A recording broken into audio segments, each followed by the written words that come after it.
Morning dear students, welcome to professor SP Goyal IAS classroom. बहुत सारे विद्यार्थियों ने पीडीएफ मांगी है करंट अफेयर्स की। लगातार मैसेज आ रहे हैं आपका, मुझे बड़ा प्यार मिल रहा है। आप थोड़ा सा वेट करो, मैं बड़ा कॉम्प्रिहेंसिव तैयार करके अगले 5 महीने आप मेरे से जुड़े रहो। हर चीज़ आपको मिलेगी। हमारा टारगेट है मिलजुल के हम प्रीलिमिनरी को सेफली क्वालिफाई करें, और मैं बहुत कुछ लेके आऊँगा आपके लिए जो आपके प्रीलिमिनरी में जो है आपको हेल्प करेगा, और सीधे क्वेश्चन भी मिलेंगे। उसके लिए मैं एफर्ट्स कर रहा हूँ, प्लीज़ वेट। अब दूसरा ये मैं बताना चाहता हूँ आपको, जैसे आप, मैंने कल स्टूडेंट्स ने फीडबैक दिया मुझे कि जो न्यूज़पेपर में नहीं पढ़ पाए, वो सभी स्टूडेंट्स 95% से ज़्यादा स्टूडेंट्स हैं वो ऐसे, वो सारे स्टडी मटेरियल के मंथली मैगजीन, आप सभी को पता है मंथली मैगजीन जो आप लोग पढ़ते हैं, जो वेरी पॉपुलर, वो मंथली मैगजीन पढ़ेंगे और फिर 360 पढ़ेंगे। उसमें इंफॉर्मेशन है टू मच लोडेड, आपको इतना लोड कर देंगे इन्फॉर्मेशन से, लेकिन एनालिसिस तो नहीं करते ना मेरी तरह से।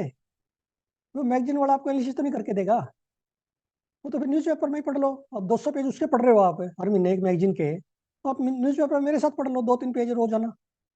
4-5 न्यूज है।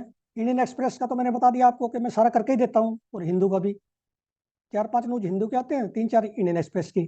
सिर्फ आपने आधा से 1 घंटा लगाना है एनालिसिस। वो इंपॉर्टेंट ये है कि उसका क्वेश्चन कैसे निकलेगा उसमें से, वो आपको माइंड में कैसे आएगा, वो मेरे से ही आएगा। आप मेरे साथ जुड़े रहो, वेट, और बिल्कुल आप निश्चिंत रहो। प्रीलिमिनरी का हमारा मिलके, देखो आपकी कंसिस्टेंसी से मेहनत करते रहो बस आप, और जुड़े रहो, और सारी वीडियो पिछली जो है देखते रहो बार बार, तब आपको समझ आएगा भी क्वेश्चन कैसे निकलते हैं। अदरवाइज तो क्वेश्चन तो वैसे पढ़ने का तो फायदा ही नहीं। अब हम चलते हैं आज के हिंदू और इंडियन एक्सप्रेस के क्वेश्चंस में। अब ये स्पेस का मैंने बताया, एक क्वेश्चन या 2 क्वेश्चन आपका प्रीलिमिनरी में आएगा, बहुत मुश्किल आएगा, और मैं भी रोजाना कोशिश करता हूँ मुश्किल से मुश्किल क्वेश्चन निकालूं। आज ये इंडियन एक्सप्रेस में छोटी सी न्यूज है, मेरी नजर पड़ गई इस पे। अब ये देखिए, एक्सपो सेट जो 2024 में लॉन्च होना है, उस पे मैंने क्वेश्चन बनाया है। मैं न्यूज इसलिए एनालिसिस नहीं करता कि क्वेश्चन में मैंने जो ना उसको एनालिटिकल वे से क्वेश्चन लिए, अब वो क्लियर हो जाएगा। It will be XPoSat. XPoSat क्या है देखिए, it will be first polarimetry mission of ISRO. It will be India third space based observatory after Aditya L1 and AstroSat. पहले, सबसे पहले एस्ट्रोसेट भेजी थी, फिर आदित्य L1, फिर ये अगले साल ये भेजेंगे। ऐसे पूछ लेते हैं इस, ये कौन कौन सी हैं, 3 बताओ। Then it will study X-rays, main इसका मोटो है, ऑब्जेक्टिव है एक्सरेज को स्टडी करना। देन 2 इसके पेलोड्स होंगे, 2 एक्सपेरिमेंट करेंगे लो अर्थ ऑर्बिट में। ये नहीं कोई भी याद करता, सब ये करेंगे कहाँ से ये इसको जो ना छोड़ा गया, लॉन्च हुआ, और कौन से रॉकेट से लॉन्च किया गया, ये करके छोड़ देते हैं हम लोग। ये इंपॉर्टेंट है मेरे लिए तो, पोलिक्स एंड एक्सपेक्ट पेलोड्स। नेक्स्ट देखिए क्वेश्चन दूसरा, कितना मुश्किल है। देन एक्सपेक्ट क्या करेगा इसमें, अब ये पूछ लेंगे aspect is related to Aditya, दे देंगे आपको, एक्सपोसेट दे देंगे, आप कंफ्यूज हो जाओगे किसका पेलोड कौन सा था। हर एक के पेलोड पता होना चाहिए, उसका ऑब्जेक्टिव क्या है, क्या एक्सपेरिमेंट है वो। Expect uses spectroscopy that studies electromagnetic spectrum generated by different matters such as black holes and neutron stars. Neutron stars के भी मैंने बता दिया क्या होते हैं। Then NASA launched its polarimetry satellite, जिसका नाम था IXPE, इमेजिंग एक्सरे पोलरीमेट्री। इतना इंपॉर्टेंट क्वेश्चन है। अब ये पॉलिक्स जो है ना, ये जो नासा का है उसके साथ कॉम्प्लीमेंट्री है। ये मैंने गलत स्टेटमेंट बनाई आपके लिए, इट विल बी कॉम्प्लीमेंट्री, वो हेल्प करेगा आपस में। जो नासा का है और इसरो का है, पोलिक्स हमारा है और IXP नासा का है। Then POLIX will observe 40 bright astronomical sources of different categories. अब पूछ लें आपसे पोलिक्स क्या करेगा, ये 99.9% बच्चे तो गलत करके आते हैं, पता ही नहीं ठीक है ऐसे सवाल, तो करता ही नहीं। अब ये एक एनवायरनमेंट की न्यूज आई हुई है, तमिलनाडु की है। इसमें क्वेश्चन में ही छोटा सा एक क्वेश्चन निकला इसमें। एनरो क्रीक है वहाँ पे, क्रीक आप ऐसे नोट कर लेना, क्रीक, स्टेट, ये सारी ना टर्म्स आप ज्योग्राफी की पढ़ लेना, इनके नोट्स बना लो एक लाइन के, ठीक है ना। तो ये oil spill industries hit birds and fish, वहाँ पे क्या है, जो इंडस्ट्रीज है वो ऑयल स्पिलिंग कर रही हैं, उससे बर्ड्स हिट हो रहे हैं और फिश हिट हो रही है। ये बहुत बड़ा एनवायरमेंटल इशू है वहाँ पे एनरो क्रीक में। देन ये सलवा जुदुम पूछ लेते हैं, सलवा जुदुम क्या होता है, ये क्या टर्म है। ये ग्रुप ऑफ ट्राइबल्स है mobilise for resistance against outlawed CPI Maoist in Chhattisgarh. ये ग्रुप है जो कि इनके अगेंस्ट था सीपीआई माओइस्ट का, तो इनको अब सिक्योरिटी चाहिए, थोड़ा इसका डिस्कस हो रहा है, फ्रीक्वेंटली न्यूज में आ रहा है कि छत्तीसगढ़ में ग्रुप है। अब ये कई बार पूछ लेते हैं कौन सा minor mineral. Sand is a minor element, पहले आया भी है ये, under the control of states. भैया स्टेट कंट्रोल करता है, यूनियन का इसमें कोई लेना देना नहीं है, यूनियन गवर्नमेंट का, ये आपको पता नहीं, इसका मतलब स्टेट सब्जेक्ट में। Then the mines and minerals development and regulation act 1957, तो इसके बाद अमेंडमेंट भी हुए इसमें, is not covered under schedule of PMLA 2002। ये जो है ईडी जो इन्वेस्टिगेट करती है ना, prevention of money laundering act, उसमें ये माइंस और मिनरल ये कवर नहीं किया गया एक्ट में, ठीक है ना। तो अब ये देखिए आप सभी पढ़ रहे हैं रोजाना, JN1 वेरिएंट आया है कोविड का, कोविड-19 का वेरिएंट है ये। वेरिएंट क्या होता है? वेरिएंट होता है जिसमें जीन बदल जाए म्यूटेशन से। म्यूटेशन होती रहती है, नेचर में म्यूटेशन होती रहती है, एक्सरेज से, यूवी रेज से, जैसे भी होती रहती है नेचुरल। तो उसमें जो ना ये JN1 वेरिएंट आ गया कोविड का, ये बड़ा जल्दी ट्रांसमिट होता है, और ये it is a descendant of BA.2.86 Omicron lineage. इस लीनिएज से है ये, याद रखना आपने, BA.2.6, ये आपका प्रीलिमिनरी का बड़ा अच्छा क्वेश्चन है, ठीक है ना। अब ये देखिए इसमें से क्वेश्चन निकाला है मैंने, ये वेरिएंट जो है JN1, ये मैंने बता दिया आपको, अमर्ज आफ्टर म्यूटेशन, ये इंपॉर्टेंट है। म्यूटेशन होती है तो इसका मतलब जीन में चेंज आ जाता है, जीन में जब चेंज आता है तो वो हम कैसे पता चला JN1 है ये, वो पता चला हमें जीन सीक्वेंसिंग से। जीन की अलग अलग सीक्वेंसिंग है, वेरिएंट मतलब बदल गई, मान लिया सीक्वेंस बदल गया तो इसका मतलब वेरिएंट बदल गया, उसका जीन बदल गया, इसका मतलब म्यूटेशन से। फर्स्ट केस ऑफ कोविड-19 cause by JN1 variant was detected in Kerala. Kerala के बाद गोवा में आ गया, ये बड़ा फास्ट ट्रांसमिटेटिव है, इसका डर है अभी। Then JN1 variant was first identified in Luxembourg in 2023, सबसे पहले लक्समबर्ग में आया है। अब ये मैं 2-3 बार कवर कर चुका हूँ, ये इंटरनेशनल इशू है। मिलिट्री और रैपिड सपोर्ट फोर्सेज जो है आपस में लड़ रही है एक कंट्री में, वो कौन सा कंट्री है, उसकी वजह से क्या हो रहा है, मास डिस्प्लेसमेंट हो रही है, इमिग्रेशन हो रही है वहां से, दैट इज सूडान, याद रखना आपने। अब ये मैं कल साइंस पेज में भी लेके आया था इस क्वेश्चन को, आज ये जो है एक्सप्लेन्ड पेज पे है इंडियन एक्सप्रेस के, कल ये साइंस पेज में हिंदू पे था, वोल्केनोज पे, आइसलैंड पे वोल्केनोज जो इरप्ट हुई है उस पे है ये। अब ये देखिए आप, इसमें क्वेश्चन में ही मैंने निकाल दिया ये आर्टिकल, जब आप पढ़ोगे तो क्वेश्चन को अटेम्प्ट कर लेना, बस सिंपल। फिगरेटल जेल वोल्केनो है जो कि लोकेटेड है रिगजेंज पेनिसुला में।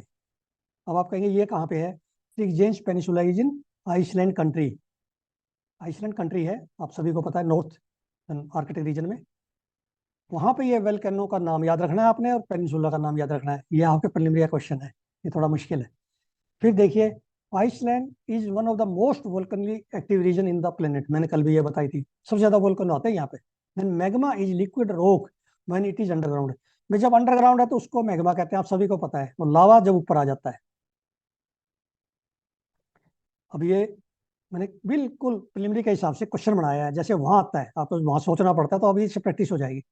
Iceland is one of the most volcanically active region on the planet, ठीक बात है। Then Iceland is located between Eurasian and North American tectonic plates, दोनों स्टेटमेंट ठीक है, और दूसरी जो स्टेटमेंट है ये फर्स्ट को जस्टिफाई करती है, वो इसलिए आते हैं वहां पे ज्यादा, क्योंकि ये लोकेटेड ऐसी प्लेट्स में है, यूरेशियन और वहां पे, इससे उनका गैप आ जाता है, तो इसका मतलब दोनों स्टेटमेंट ठीक है। The statement 2 is the correct explanation of statement 1, ये ध्यान रखना। अब ये एक्सप्लेन पेज पे मैंने कल भी कराए थे, ये क्वेश्चन मैंने बताया था आपको, 10 या 15 नंबर का आना है। 3 लॉज है हमारे क्रिमिनल जस्टिस सिस्टम पे, जो भी लोकसभा राज्यसभा में पास हो गए, प्रेसिडेंट के हस्ताक्षर होने, और ये एक्ट बनने जा रहे हैं, तो आपने एक्ट ही लिखने हैं उसमें एग्जाम में तो। अब ये BNS जो एक्ट है, IPC जो चेंज किया इन्होंने, वो देखिए आप, IPC का ये BNS नाम हो गया आप, भारतीय न्याय संहिता सेकंड एक्ट 2023, ठीक है ना, भारतीय न्याय संहिता। अब तो बिल नहीं लिखना आपने, एक्ट लिखना है मेन में भी। तो अब ये 3 है, 3 में से एक भी आ सकता है, 2 भी, 3 भी, किस तरह से एग्जाम में डालेगा, नोबडी नोस। तो आपने तीनों के पॉइंट्स नोट करने हैं, जैसा आप नोट्स बना रहे हैं ना उसमें ये भी ऐड कर लो, आज जो ये आर्टिकल है ये बहुत अच्छा आर्टिकल है, ये ideal article for your main examination and preliminary. इसमें से मैंने क्वेश्चन निकाले थोड़े से, इसमें से और बहुत सारे क्वेश्चन निकलेंगे आप जब पढ़ोगे सारे, हेडिंग वाइज दे रखे हैं क्या क्या नए ऑफेंसेज हैं, ये सारे आप नोट कर लो अपनी कॉपी में, ये आपका क्वेश्चन आएगा। अब इसमें ईट रिपील्ड मैंने निकाले हैं ना, भारतीय न्याय संहिता एक्ट के कुछ तो मैंने निकाले, ये तो याद रखने ही रखने आपने, और भी है इसमें बहुत सारे। It repeat section 377 of IPC. IPC का ये 3377 है ना, जो आपको पता होना चाहिए। इट क्रिमिनलाइज होमोसेक्सुअलिटी, ये हटा दिया इससे। ठीक है। The offence of adultery which was struck down by the supreme court, ये भी हटा दिया इस एक्ट में, ऑफेंस ऑफ अडल्ट्री भी। Rape laws have been made gender neutral, पहले सिर्फ जो ना वुमेन के हिसाब से था, अब जेंडर न्यूट्रल कर दिए। Then damage to public property carry है ग्रेडेड फाइन, मतलब अभी ग्रेडेड फाइन है, ज्यादा नुकसान कर दिया पब्लिक प्रॉपर्टी का ज्यादा फाइन हो जाएगा। ऐसे बहुत सारे क्वेश्चन निकलेंगे इसमें। नेक्स्ट देखिए, यूएपीए जो एक्ट है 1967 का, ये बीएनएस एक्ट, ये साथ साथ ऑपरेट करेंगे, इसको रिप्लेस नहीं किया इसने। ठीक है ना। तो UAPA cases are heard in special court, ये स्पेशल कोर्ट में होते हैं। ये जो बीएनएसएस के कोर्ट में जो ना, जैसे नॉर्मल चल रहे हैं आईपीसी के, वैसे चलेंगे। Then mob lynching and hate crime murders have been included in this act, कितना इंपॉर्टेंट है। सीआरपीसी एंड आईपीसी, ये मैंने अपने तरफ से दिया आपको, are in the concurrent list of 7th schedule. यदि ये स्टेट लिस्ट में होते ना, तो सेंट्रल गवर्नमेंट ये पार्लियामेंट में ला नहीं लेके आती, कंकरेंट में है। अब स्टेट लेके आएगी तो कंकरेंट लिस्ट के यूनियन के माने जाएंगे, यूनियन गवर्नमेंट के ओवरराइड करेंगे स्टेट को। ठीक है, तो ये आपको पता होना चाहिए, बड़ा इंपॉर्टेंट है प्रीलिमिनरी के लिए। अब ये डोंकी बहुत बार आता है, रोजाना न्यूज़पेपर में आता रहता है, जो हमारे इलीगल जा रहे हैं मैक्सिको से, और ये साउथ अमेरिकन दूसरे कंट्रीज हैं, वहाँ से यूएसए जा रहे हैं बहुत सारे लोग, बहुत सारे यूथ जा रहे हैं। तो ये डोंकी वो कंसेप्ट है, इलीगल ट्रिप है वो, a lot of people take to get out of their country. ठीक है। अब ये एक्सप्लेन्ड पेज पे ही है ये भी आर्टिकल, देखिए। क्रेडिट स्कोर, क्रेडिट स्कोर आजकल बैंक जो है ना, जब आप लोन लेने जाएंगे तो क्रेडिट स्कोर देखेंगे। हमारे एक दो क्वेश्चन ऐसे आते हैं जो हमारे आसपास होते हैं, जो हम डील करते हैं ना रोजाना लाइफ में, वो आते हैं प्रीलिमिनरी में।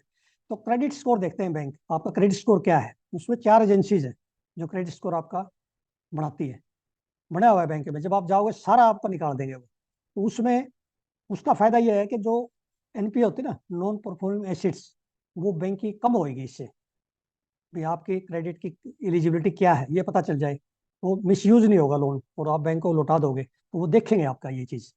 ये आरबीआई करवाती है, और एजेंसी है 4, वो रजिस्टर्ड है आरबीआई में, आईबीआर से आरबीआई में रजिस्टर्ड है, वो एजेंसीज है। अब देखिए, ये क्रिस्टल को छोड़कर तीनों एजेंसी है जो करती है, क्रेडिट इंफॉर्मेशन कंपनी है, ये रजिस्टर्ड है। क्रिस्टल नहीं है इसमें, this is wrong answer. Crystal, crystal is not a credit information company. Yes. अब ये एनवायरमेंट से है आपका, आधा हिंदू में कितना इंपॉर्टेंट है, नाम धप्पा फ्लाइंग स्क्वेल। ऐसा एक क्वेश्चन जरूर आता है, पिछली बार आपका एक क्वेश्चन आया था, लॉन्ग टेल्ड मकाऊ पर आया था आपका, वो नॉक्टर्नल है, डायरनल है, इसी तरह का क्वेश्चन इसमें बनेगा। ये पहले तो आपको पता होना चाहिए, ये रात को निकलती है दिन में निकलती है, हर एक इसका पता होना चाहिए, बड़ा इंपॉर्टेंट है ये नॉक्टर्नल है। देखो शुरू में पहला वर्ड ही नॉक्टर्नल लिखा हुआ है, कोई नहीं पढ़ता इसको, इसलिए एग्जाम में नंबर नहीं आते। अब ये फ्लाइंग स्क्वेल कहाँ है, ये लास्ट डिस्क्राइब इन 1981, 81 में थी ये, उस टाइम रिकॉर्ड हुई थी। और ये नाम दप्पा टाइगर रिजर्व है अरुणाचल प्रदेश में, वहाँ है ये, और ये क्रिटिकली एंडेंजर्ड है। अब ये से क्वेश्चन देखिए, मैंने निकाल दिया इसमें से, ये मैंने आपको बता दिया, नॉक्टर्नल इंपॉर्टेंट है, नॉक्टर्नल है ये, नाम दप्पा टाइगर रिजर्व में है। It shares habitat with similar red giant flying squirrel. भाई इसका पता इसलिए नहीं चलता, पहचान में नहीं आती, क्योंकि ये मिलती है उससे, इसका हैबिटेट वही है, इकट्ठे रहते हैं। रेड जायंट फ्लाइंग स्क्वेल भी वहीं मिलेगी, ये भी वहीं मिलेगी। ऐसे सवाल पूछते हैं प्रीलिमिनरी में, निकाल निकाल के, ये कहाँ मिलेंगे सवाल आपको बिना खबर के। It was last recorded in 1981, yes. Then Namdapha flying squirrel is critically endangered, इसका भी स्टेटस पता होना चाहिए, रेड लिस्ट में क्या है, हर एक चीज का, जो भी हमारे वाइल्ड लाइफ है ना, एनिमल्स हैं, प्लांट्स हैं, उनका पता होना चाहिए आपको। अब ये अभी पोस्ट ऑफिस बिल जो है पास हो गया है, प्रेसिडेंट के हस्ताक्षर होने हैं। अब ये विंटर सेशन में, और आगे बजट सेशन में, और पीछे मानसून सेशन में, जितने एक्ट बने हैं ना 10-12, वो आपके नोट्स होने चाहिए। प्रीलिमिनरी में मैंने ऐसा भी देखा है, 4-4, 5-5 क्वेश्चन आए हैं कई बार, 30-40 नंबर का भी आ जाता है। इनके इंपॉर्टेंट पॉइंट, सेलिएंट पॉइंट लिख लो बस न्यूज़पेपर से। Don't write from the your study material, that is very dangerous. और मेरे साथ बने रहो, मैं लिखवाऊंगा। ये पहले दे रखे, what are the key features of the bill, शुरू में दे रखे 4-5 पॉइंट, आप लिख लो, सिंपल सा है। अब टाइम कम लगेगा, और इसी को रिवाइज करना है बाद में 3-4 बार।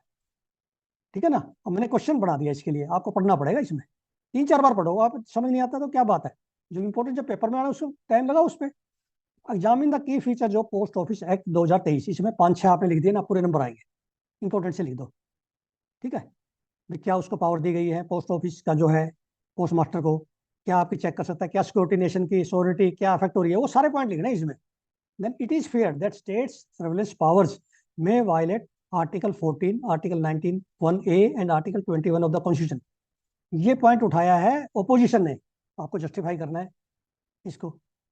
तो तीनों आर्टिकल के हिसाब से देखना है इसको, और तीनों आर्टिकल देखने हैं लक्ष्मीकांत में, इसमें क्या वायलेट हो रहे हैं। फिर अगला क्वेश्चन देखिए, ये प्रेसिडेंट ने जो है अपने भाषण में कहा है कि ऑल इंडिया जुडिशियल सर्विस होनी चाहिए। जब प्रेसिडेंट कहती है तो इसका मतलब that means for the exam, इसका मतलब हमारे एग्जाम में वो इंपॉर्टेंट है। अब इसके जो प्रोस कॉन्स क्या है ये सारा दे रखे हैं इसमें, क्या फेडरल स्ट्रक्चर पे इफेक्ट आएगा, क्या लोअर जुडिशरी पे, क्या रीजनल लैंग्वेज के हिसाब से क्या ठीक है ये। तो ये आपने इसका क्वेश्चन देखिए, मैंने बढ़ा दिया है, सिंपल बढ़ाया है कि आप should an all India judicial service भी created, right is pros and cons. इसके नोट्स बना लो आप, कभी भी आ सकता है, ऐसे क्वेश्चंस का भरोसा नहीं है। You can not leave these questions, topper जो है वो सब करके जाता है ये। फिर ये विद्यार्थियों, मैं आपसे एक अनुरोध करता हूँ, मैं आपका टीचर हूँ, आप मेरे स्टूडेंट्स, हमारा ऑर्गेनिक रिलेशनशिप है गुरु चेले का, शिष्य का। प्लीज जो है प्रिलिमिनरी पास करना है, क्वालिफाई करना है, 110 प्लस लेने हैं। करंट अफेयर्स का तो कम से कम जो ना, करंट अफेयर्स का आप मेरे साथ जुड़े रहो, न्यूज़पेपर से करो मेरा मतलब है। इसलिए न्यूज़पेपर ही देखेगा एग्जामिनर, वो स्टडी मटेरियल नहीं देखेगा कभी भी किसी सेंटर का। तो ये आपकी सक्सेस के लिए जो है ये गोल्डन रूल है। मेरे साथ जुड़े रहो आप अगले 5 महीने, मुझे पूरी उम्मीद है कि मैं 110 प्लस आपको दिलाऊंगा। तो इसके साथ उन्हें मैं अनुरोध करता हूँ कि इस वीडियो को आप, और सभी वीडियो को जितनी मेरी वीडियो अभी तक बनी है उनको लाइक कीजिए, शेयर कीजिए और सब्सक्राइब कीजिए। Thank you very much.